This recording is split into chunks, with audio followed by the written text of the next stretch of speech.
오늘 사과 여행의 필수품에 대해서 두 가지를 말씀드립니다. 나침판과 휴대전화에 대해서 얘기합니다.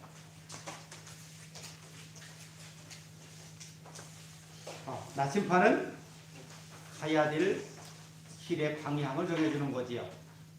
그럼 그 나침판은 무엇이라겠습니까? 성경이라고 했죠. 성경이 우리의 삶의 나침판이다 라고 했습니다. 또 두 번째는 기도였습니다. 휴대전화가 하나님과 소통하는 창구이기 때문에 기도다 라고 했습니다. 그 두 가지에 대해서 말씀드립니다. 예수 믿는 사람에게 성경이 뭐냐라고 하면 하나님의 말씀이지요 라고 하지요. 온 세상이 창조된 창조의 근본입니다. 성도들의 삶의 푯대입니다. 교인들이 가야 할 길입니다. 그게 바로 성경입니다. 그러면 이 성경에 어떤 권위가 있느냐라고 한다면 그 이야기에는 이런 말씀이 나와요. 이사야 43장 1절에 야곱아 너를 창조하신 아버지께서 지금 말씀하시느니라 너는 두려워하지 말라. 내가 너를 구속하였고 내가 너를 지명하여 불렀나니 너는 내 것이라 라고 이사야를 하나님이 택하셨음을 이야기합니다. 이사야만 택한 것이 아니라 우리 모두가 이렇게 이사야를 택하심처럼 우리를 똑같이 택하셔서 지명하여 부른 하나님의 사람들입니다. 우리가 지금 야곱이 된 것이고 우리가 지금 이사야가 된 겁니다. 야곱을 이야기할 때는 야곱이라는 사람을 한번 우리가 돌이켜봐야 됩니다. 형의 발꿈치를 잡고 나왔다는 뜻입니다. 그런데 그가 살아가는 모습 보면 형의 발꿈치를 계속 붙잡고 늘어지는 그런 모습이 보입니다. 형이 들에 나가서 사냥을 하고 돌아와서 배고파하는데 나 죽겠다. 또 지금 그거 한 것이 뭐냐? 팥죽을 썼습니다. 그거 나한테 먹게 하라니까 안 주는 거예요. 그러면서 뭐라고요? 형, 그러면 장작권을 나한테 팔어. 내가 팥죽 줄게. 형한테 팥죽 한 그릇에 장작권을 빼앗은 동생입니다. 그런데 성경은 이렇게 말합니다. 저는 하나님의 그 장자의 축복을 경홀히 여겼다고 쓰여져 있어요. 여러분, 여러분들이 하나님의 자녀로서 축복받는 하나님께서 너희들을 어느 곳에 가든지 복의 근원되게 하겠다는 그 축복이 작은 것이라고 생각한다면 우리는 오늘 여기 나온 에서처럼 그것을 잃어버립니다. 어떤 상황이 와도 우리가 하나님의 자녀된 것이 가장 귀하고 큰 것이 되길 바랍니다. 그렇다면 그걸 잃어버리지 않아요. 어떤 유혹이 와도 그걸 지킬 수 있어요. 그런데 경홀히 여겼기에 너무나 쉽게 여겼기에 그것을 동생한테 빼앗긴 겁니다.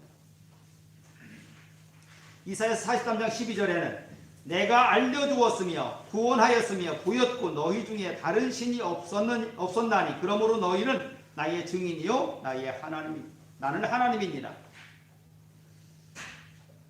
하나님께서 우리를 택하신 이유가 써 있어요. 내가 너의 하나님인 것을 나타낸 것이고 또 너는 나를 증인되라고 말씀하시는 겁니다. 예수님도 그랬죠. 땅끝까지 내 증인이 되라. 이것처럼 똑같이 하나님도 이사야를 통해서 내가 너를 택하였으니 너는 내 증인이 되라 라고 말씀하십니다. 예레미야 23장 1절 보면은 여호와의 말씀이니라 내 목장의 양떼를 멸하며 흩어지게 하는 목자에게 화 있으리라. 내가 내 양떼에 남은 것을 모든 지방에서 모아 다시 우리로 돌아오게 하리니 그들의 생육이 번성할 것이며 지금 이스라엘 백성들은 뿔뿔이 흩어져서 온 세계로 흩어지고 있어요. 그런데 하나님께서 다시 그들을 모아서 하나님의 나라를 이루겠다는 겁니다. 그렇습니다. 우리의 모든 삶 속에는 지금 우리를 뿔뿔이 흩어지게 하는 악한 영들이 우리를 호시탐탐 노리고 있어요. 근데 우리가 아무리 흩어진다 할지라도 그곳에서 또한 모아서 하나님의 일을 감당하게 하실 하나님의 역사는 준비되어 있습니다. 이스라엘 나라, 오히려 우리나라가 온 세상으로부터 많은 침략을 당했다 하는데 더 큰 많은 환난 속에 사는 것이 이스라엘 백성들이에요. 그런데 하나님의 백성인데 왜 그렇게 환난 속에 살았을까요? 그 이유는 딱 한 가지예요. 하나님을 잃어버렸어요. 그들 마음속에서 하나님을 잃어버리니까 그들은 온 세상에 흩어져서 핍박받는 민족이 된 거예요. 우리도 마찬가지입니다. 하나님께서 지금까지 우리를 얼마큼 사랑하셨는지를 우리가 다 느끼고 살아요. 그런데 그 하나님을 잃어버리는 순간에 우리는 마귀들의 노리개가 되고 말아요. 그러기에 우리는 날마다 하나님께서 말씀하신 그 말씀이 우리 속에 꽂혀 있어야 돼요. 그래서 어느 순간이 돼도 꾹 찔르면 우리에게서 말씀이 튀어나와야 돼요. 마귀가 예수님을 시험하지요. 시험할 때마다 뭐가 나왔어요? 말씀이 튀어나왔어요. 그랬더니 마귀가 떠나고 천사들이 와서 수종들더라. 예수님만 그런 게 아니라 우리 모두 마찬가지예요. 우리를 꽉 찌르는 마귀의 손가락이 오면 우리에게서 뭐가 나와야 된다고요? 말씀이 나와야 돼요. 말씀은 그 악한 영들을 물리치는 검이라고 했잖아요. 그러니까 말씀을 가지고 이길 수밖에 없어요. 그러니까 우리가 말씀을 날마다 묵상해야지. 오늘 첫 번째 이야기가 성경 이야기니까 우리의 모든 삶의 기본이 성경이에요. 그 성경이 내 머릿속에 들어와야 돼요. 근데 성경 어떻게 다 외워요? 어느 날인가 오늘 경집사가 안 나왔는데 경집사가 저한테 그래요. 목사님, 그 사마리아 여인 이야기가 어디 나오지요? 라고 물어봐요. 글쎄 나도 찾아봐야지. 그러니까 목사님도 몰라요? 그러더라고요. 그렇습니다. 우리가 이 성경의 이야기를 다 머릿속에 간직할 수는 없지만 이것이 하나님의 말씀이라는 것은 알아야지요. 응? 그래서 경집사가 그걸 물어봐서 대답 못했길래 찾아봤어요. 그랬더니 요한복음 4장에 나오더라고요. 그렇습니다. 성경은 우리를 온전케 할 수 있는 악한 영들에게서 우리를 지켜낼 수 있는 그런 무기입니다. 그러기에 날마다 성경을 묵상하는 자들만이 그 성경을 통하여 악한 영들을 물리칠 수 있어요. 하나님은 이 성경을 우리에게 이렇게 말합니다. 오늘 읽은 말씀 있죠? 뭐라고요? 우리를 온전케 하는 것이다. 성경은 우리를 온전케 하기 위해서 하나님의 말씀이다. 응? 바르게 하고 온전케 한다고요. 그런데 말씀에서 멀어지면 멀어질수록 우리는 그런 유혹에서 넘어질 수밖에 없어요. 그래서 우리는 날마다 말씀을 묵상하는 자가 되길 바랍니다. 제가 신학교에 들어가서 가장 지금까지 지키고 있는 말씀이 있어요. 그게 뭐냐면 목사가 돼서 성경 몰라서 어떻게 하느냐 하면서 저희들에게 그 교수님이 하신 말씀이 1년에 10독을 하래요. 1년에 10번을 읽으래요. 그런데 지금까지 창세기부터 계시록까지 한번 끝까지 계속 읽어간 기억이 없거든요. 여기 있다 말고 저기 있다 말고. 그러고서 신학교 갔는데 성경을 1년에 10독을 하래요. 그런데 그게 불가능한 것처럼 보였어요. 왜? 내가 지금까지 안 해봤으니까.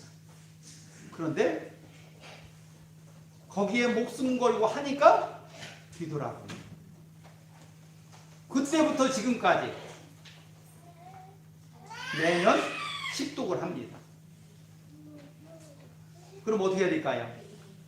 시간 있을 때마다, 내게 시간 주어질 때마다 성경을 읽는 거예요. 근데 요즘에 좀 쉬워졌어요. 이 핸드폰에 그 읽어주는 앱이 나왔어. 그것을 들어가면서 내가 다른 일을 하더라도 그걸 들어가면서 합니다. 또 성경이 핸드폰에도 있어요. 내가 읽어나갈 수 있는 핸드폰에도 있고 듣는 것도 있고 그러다 보면 그 듣는 것을 틀어놓고 그 성경 읽는 것을 또 펴서 그렇게 합니다. 말씀을 해드릴까요?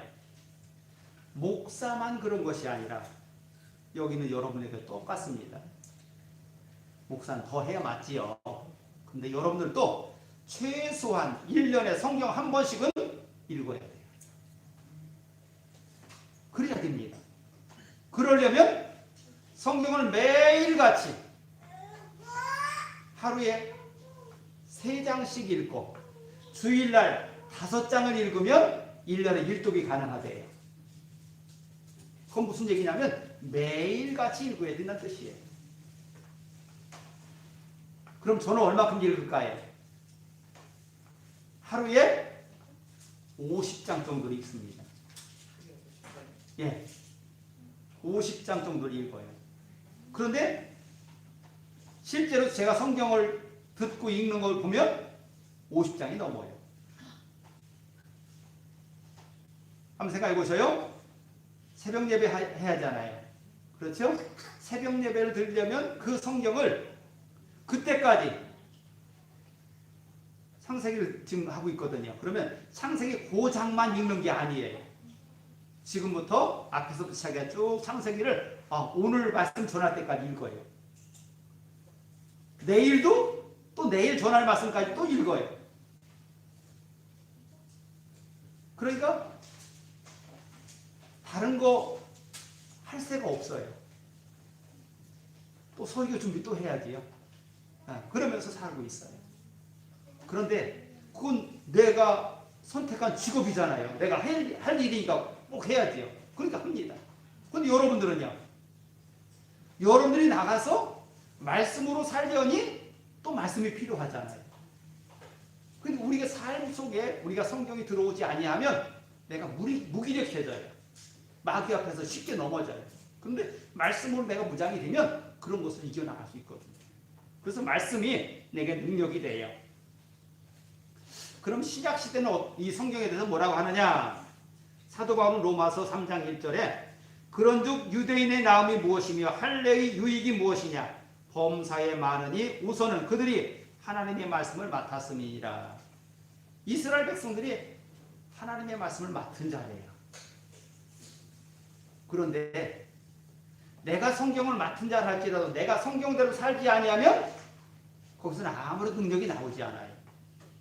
다시 말하면 목사가 성경 맡은 사람 맞잖아요. 그런데 목사가 성경을 읽지 않고 성경대로 살지 아니하면 내게는 아무런 능력이 나갈 수 없어요.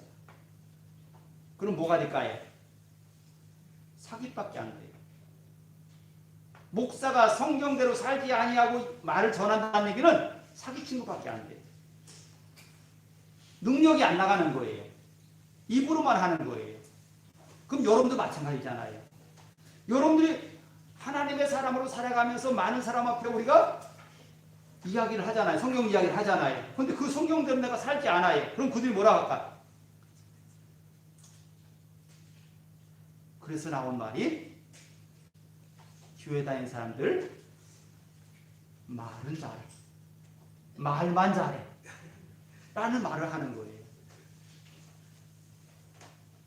거기에 한 가지 더 붙여주길 바랍니다. 저 사람들은 말하면 꼭 지켜. 저 사람들은 말하면 꼭 지켜. 이게 더 붙여져야 돼. 그러면 여러분들에게서 능력이 나가는 거예요. 그 모든 사람 앞에 능력 있게 살 수 있는 거예요. 베드로후서 1장 20절에는 예언은 언제든지 사람의 뜻으로 낸 것이 아니요 오직 성령의 감동하심을 받은 사람들이 하나님께 받을 만한 것이요 하나님께 능력이 나온대요. 이 말씀에서. 그래서 이 말씀을 먹어야 돼요. 제가 할머니를 오랫동안 할머니하고 같이 살았거든요. 그런데 그 할머니께서 하신 말씀 중에 밥심으로 산다는 말씀을 하셨어요. 밥을 안 먹으면 힘이 없다는 거예요. 그냥 꼭 먹어야 된다는 거예요. 끼니가 되면 아무리 먹기 싫어도 먹어야 된다는 거예요. 그러면서 사셨어요. 그런데 예수 믿는 사람들에게 성경을 먹지 아니하면 이와 같아요. 성경을 읽지 않고 말씀을 먹지 아니하면 우리가 그렇게 무기력해져요. 아무것도 할 수 없도록 손발이 마비가 돼요. 성령의 감동하심으로 우리가 날마다 하나님 말씀이 꿀처럼 단 생명의 말씀 되길 바랍니다. 히브리서 1장 1절에 보면 옛적의 선지자들을 통하여 여러 부분과 여러 모양으로 우리 조상들에게 말씀하신 말씀이 하나님이 이 아들을 만유의 상속자로 세우시고 또 그로 말미암아 모든 세계를 지으셨느니라. 말씀으로 창조하셨고 말씀으로 지으셨대요. 그러니까 이 땅에 살아가는 우리가 말씀을 제대로 먹으면 이 땅을 살아가는데 그 속에서 비밀이 열리는 거예요. 말씀으로 창조진 세계이기 때문에 말씀을 먹어야 그 비밀을 알 수가 있어요. 여러분, 이스라엘 나라에 법이 만들어진 것이 지금부터 3000년 전입니다. 그럼 우리나라는 그때 뭐하고 있었을까요? 나라 꼴도 제대로 안 됐을 때예요. 그런데 법이 만들어진 거예요. 이걸 본다면 저들이 세상을 지배할 수 있는 것이 어디서 나왔는지 우리는 알아야 돼요. 성경에서 나왔습니다. 제가 그랬죠. 유대인들이 지금 온 세상에 돈을 70%를 휘두르고 있다고요. 지금도 그러고 살고 있는 거예요. 그들의 인구는 얼마라고요? 2,500만 명.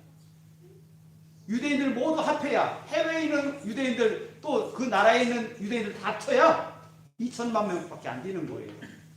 그런데 그들이 온 세상을 지배하고 있어요. 그런데 그 모든 힘이 어디서 나왔다고요? 성경에서 나왔다. 그러게 우리가 이 말씀을 여러분들도 열심히 먹어야 되고 이 말씀을 가르쳐야 돼요. 누구한테요? 자식들에게. 세 번째 이야기는 성경은 정확하고 신뢰할 만한 것이냐라는 겁니다. 디모데후서 3장 16절 오늘 읽은 말씀이 모든 성경은 하나님의 감동하심으로 긴 것으로 교훈과 책망과 바르게 함과 의로 교육하기 유익하다.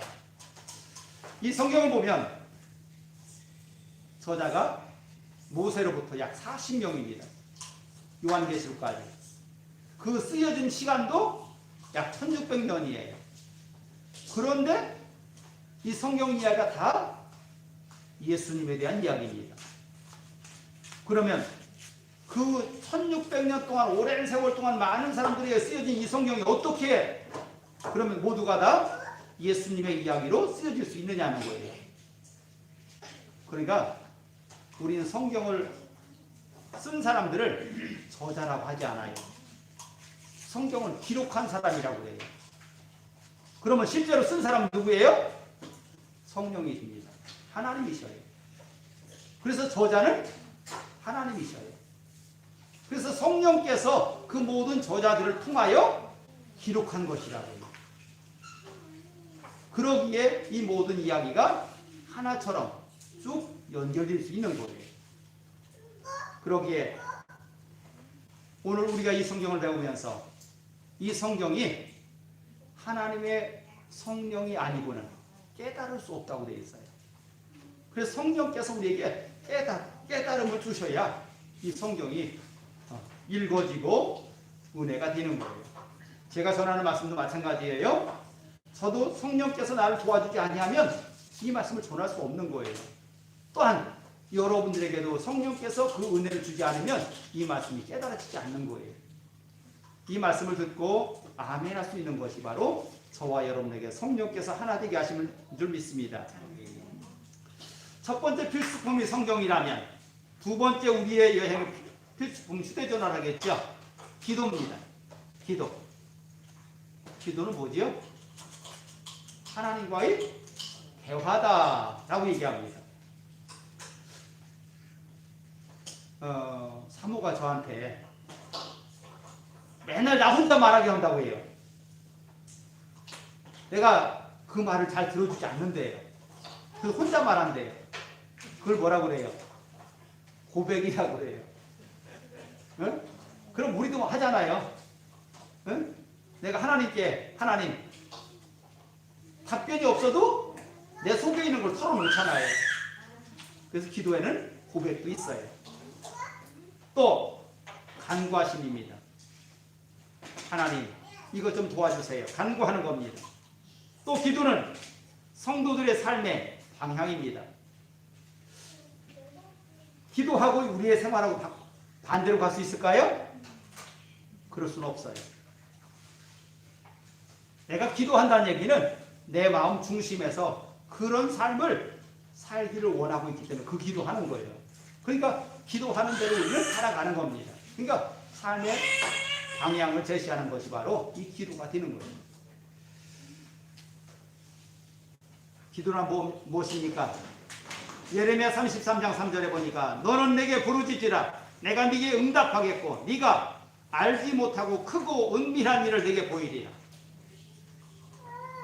하나님의 은밀한 것을 우리가 깨달으려면 기도하래요. 그럼 하나님께서 그 은밀한 것을 우리에게 보여주시겠대요. 잠언서 15장 8절에는 정직한 자의 기도는 그가 기뻐하시느니라. 기도하는 사람이 거짓을 구해서는 안 돼요. 정직하래요. 마태복음 5장 8절에는 마음이 청결한 자는 복이 있나니 그들이 하나님을 볼 것이며 마음이 청결한 자가 하나님을 볼 수 있대요. 마태복음 7장 11절에는 너희 아버지께서 구하는 자에게 좋은 것으로 주시 않겠느냐라고 했어요. 그러면서 생선을 달라 하는 자에게 뱀을 주겠느냐 떡을 달라는 자에게 돌을 주겠느냐라고 말씀하셔요. 그렇습니다. 우리는 하나님께서 우리가 구하는 것을 넘치도록 주실 분인 걸 믿습니다. 요한복음 16장 24절 구하라 그리하면 받으리니 너희 기쁨이 충만하리라.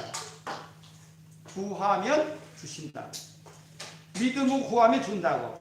또 거기에 덧붙인 말씀이 있어요. 그것이 하나님의 영광을 위한 것이라면 꼭 주겠다고 말씀하셨어요. 우리의 기도가 하나님의 영광이 되길 바랍니다. 마태복음 26장 41절에 시험에 들지 않게 깨어 기도하라. 제자들이 예수님께서 산에 올라가 기도하면서 제자들에게 너 저만큼서 기도해라 하니까 올라갔다 내려올 때마다 뭐하고 있어요? 잠자고 있어요.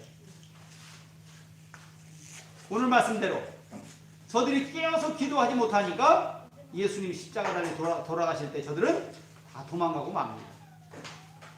그렇습니다. 우리가 깨어서 기도하지 아니하면 우리는 날마다 도망가고 바빠요. 근데 깨어서 기도하는 사람은요 담대해집니다.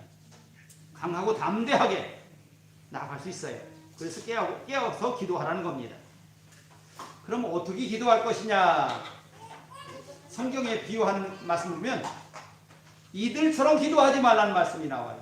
그게 뭐예요?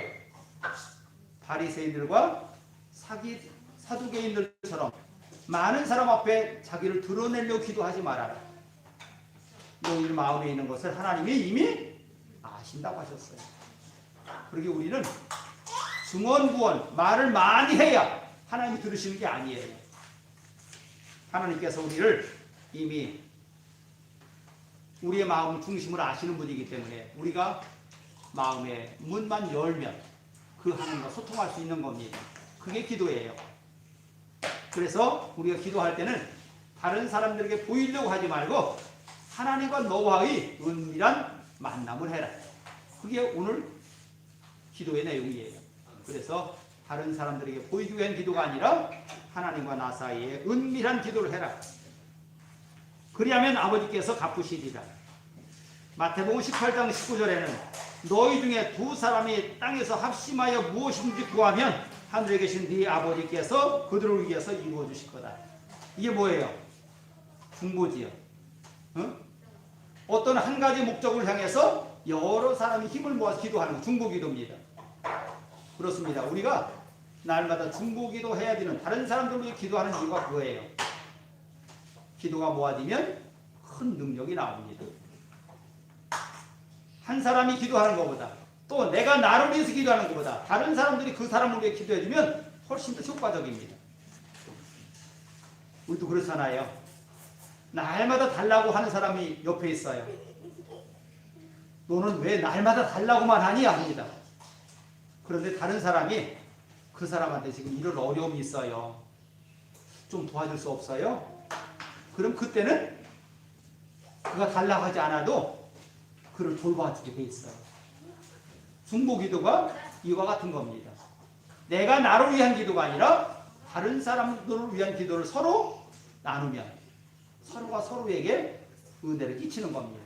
그래서 중보기도 날마다 해야 될 것이 바로 중보기도입니다.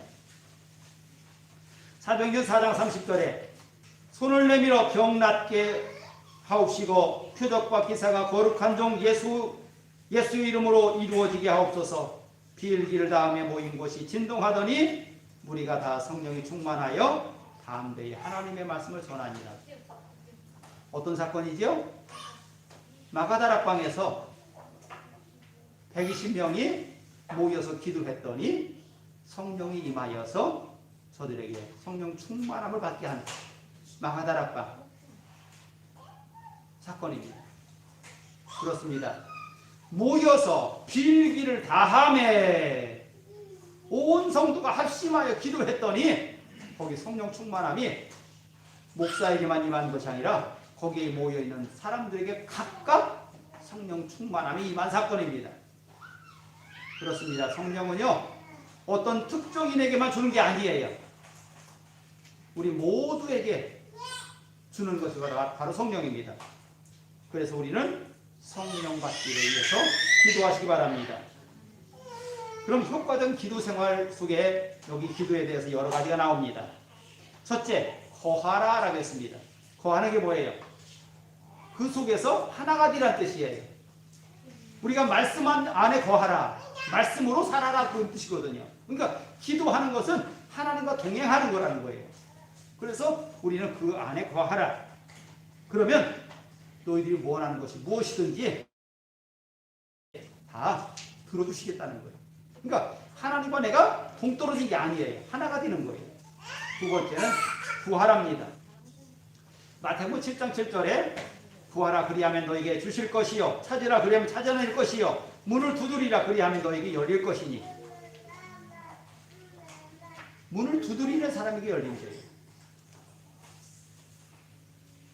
요한계시록 3장 20절에는 이미 예수님께서 우리의 마음의 문을 다 두드리고 계시대요. 우리가 마음의 문만 열면 그분이 나와 동행하시겠다는 거예요. 근데 내가 마음의 문을 열지 않고 꽁꽁 걸어 잠그고서 혼자 있는 거예요. 그러니까 날마다 생각이 자꾸 삐뚤어져 가는 거죠. 마음의 문만 열면 주님께서 나에 들어와서 나와 동행하겠다고 말씀하시는 거예요. 야고보서 4장 2절에 너희가 얻지 못하면 구하지 아니하기 때문이요 구하여도 받지 못하면 정욕으로 쓰려고 잘못 구하기 때문이다. 우리가 구하는 것은 하나님의 영광을 위하여 구하기 바랍니다. 그럼 절대로 잘못된 것이 아니에요. 그렇다면 하나님은 꼭 응답하실 겁니다. 하나님의 영광을 위해서 구하라. 세 번째는 신뢰하랍니다. 믿음으로 구하래요. 믿음으로 구하지 아니하면 잘못된 거예요. 믿음으로 구하래요. 하나님께서 우리에게 꼭 이루실 것을 믿고 기도하라는 얘기죠. 그러면서 누가복음 11장 13절에 너희가 악한 자라도 좋은 것으로 자식에게 줄 줄 알거든 하물며 너희 하늘의 아버지께서 구하는 자에게 성령을 주시지 않겠느냐. 다시 말하면 성령만 받으면 내가 구하는 모든 것을 받을 수 있다는 뜻이에요. 성령께서 내 속에 들어오면 나는 그 성령에 의해서 그 하나님이 나를 온전히 하십니다. 네 번째는 받아들여라. 마태복음 21장 22절에 너희가 기도할 때에 무엇이든지 믿고 구하는 바는 다 받으리라. 받아들여라. 이미 기도하면 하나님이 응답하실 것을 받아들여라. 그럼 응답하신대요. 마지막으로 감사하는 것이 기도래요. 빌립보서 4장 6절에 아무것도 염려하지 말고 다만 모든 일에 기도와 간구로 너희 구할 것을 감사함으로 하나님께 아리라.